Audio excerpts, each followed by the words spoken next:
గడియారం ముళ్ళు రాత్రి 9 దాటింది. ఉదయం 10 గంటలకు మొదలైన ఉత్సాహం రవ్వంతైనా తగ్గలేదు. ముఖ్యమంత్రి నారా చంద్రబాబు నాయుడు తనదైన శైలిలో ఫుల్ ఎనర్జీతో సమీక్ష చేస్తుంటే అధికారుల నుంచి అదే స్థాయి స్పందన. కేవలం ఫైళ్ల మీద సంతకాలు కాదు, క్షేత్రస్థాయిలో అద్భుతాలు సృష్టించిన కలెక్టర్లను మెంటార్లుగా మారుస్తూ పరిపాలనలో సరికొత్త అధ్యాయానికి సీఎం శ్రీకారం చుట్టారు. నవ్యాంధ్రకు నవ ప్రాణాలు. ఈ 9 బెస్ట్ మోడల్స్ చూస్తే మొత్తం 9 ఉత్తమ విధానాలను రాష్ట్ర వ్యాప్తంగా అమలు చేయాలని నిర్ణయించిన ప్రభుత్వం వాటి బాధ్యతలను ఆయా వినూత్న ఆలోచనలు చేసిన కలెక్టర్లకే అప్పగించింది. జలధార ప్రాజెక్ట్ భూగర్భ జలాలను పాత లక్ష్యాల కంటే మిన్నగా నిలిపి రికార్డు సృష్టించిన అన్నమయ్య జిల్లా కలెక్టర్ నిశాంత్ కుమార్ ఈ ప్రాజెక్టుకు మెంటార్గా వ్యవహరిస్తారు. స్వాభిమాన్ దివ్యాంగుల కోసం ప్రత్యేక గ్రీవెన్స్ నిర్వహించి వారి జీవితాల్లో వెలుగు నింపిన శ్రీకాకుళం జిల్లా కలెక్టర్ స్వప్నిల్ దినకర్ దీనిని రాష్ట్ర వ్యాప్తంగా చేస్తారు. అన్లాకింగ్ వెల్త్ ల్యాండ్ పూలింగ్ ద్వారా సెట్టిపల్లి మోడల్ టౌన్షిప్ రూపకల్పన చేసిన తిరుపతి జిల్లా కలెక్టర్ వెంకటేశ్వర్ ఈ వ్యూహాన్ని ఇతర జిల్లాలకు నేర్పిస్తారు. సర్క్యులర్ ఎకానమీ వ్యర్థాల నుంచి విలువైన ఉత్పత్తులు తయారు చేసి బ్లూ ప్రింట్ అందించిన పశ్చిమ గోదావరి జిల్లా కలెక్టర్ నాగరాణి వ్యర్థాల నిర్వహణకు మార్గనిర్దేశం చేస్తారు. సంజీవని ప్రాజెక్ట్ ప్రజల ఆరోగ్య పరిరక్షణ బాధ్యతను చిత్తూరు కలెక్టర్ సుమిత్ మరియు పల్నాడు కలెక్టర్ కృతికా శుక్లా మెంటార్లుగా పర్యవేక్షిస్తారు. స్మార్ట్ కిచెన్స్ ఆధునిక వంటశాలల నిర్వహణపై కడప జిల్లా కలెక్టర్ చెరుకూరు శ్రీధర్ పర్యవేక్షణ ఉంటుంది.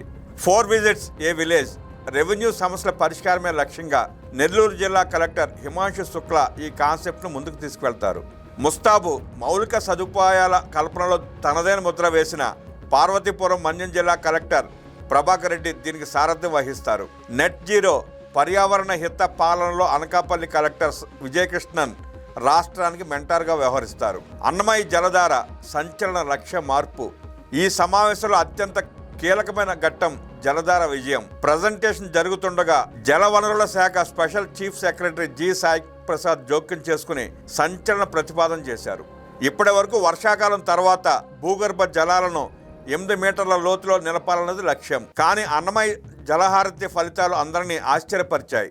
6 మీటర్ల లోతులోనే జలాలను నిలపగలిగారు. అంటే లక్ష్యం కంటే 2 మీటర్ల మిన్నగా సాధించారు. దీంతో వర్షాకాలం తర్వాత లక్ష్యాన్ని 8 నుండి 6 మీటర్లకు సవరించాలని సాయి ప్రసాద్ ప్రతిపాదించారు. నేల చెప్పింది విన్నారు, లక్ష్యం దానికి తగ్గట్టే పెంచుకున్నారు. ఇది కేవలం సంఖ్యల మార్పు కాదు, దీని ప్రభావం సుదూరంగా ఉంటుంది. భూగర్భ జలాలు పెరిగితే బోర్ల వినియోగం తగ్గుతుంది, దానితో విద్యుత్ ఆదా అవుతుంది.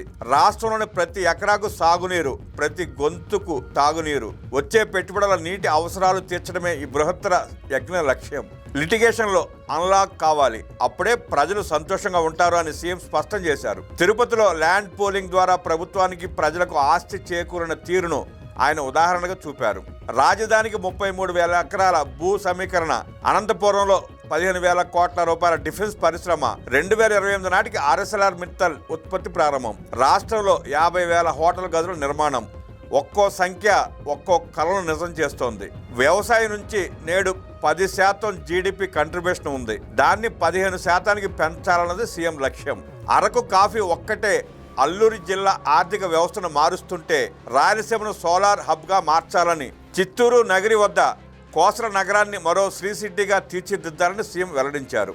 పరిపాలన అంటే కూర్చోవడం కాదు, పరిగెత్తడం. ప్రతి 3 నెలలకు ఒకసారి లక్ష్యాలను సవరించుకుంటూ సమస్యలను చర్చించుకుంటూ సాగుతున్న ఈ టీం వర్క్ ఆంధ్రప్రదేశ్ను సువర్ణ యుగం వైపు నడిపిస్తోంది.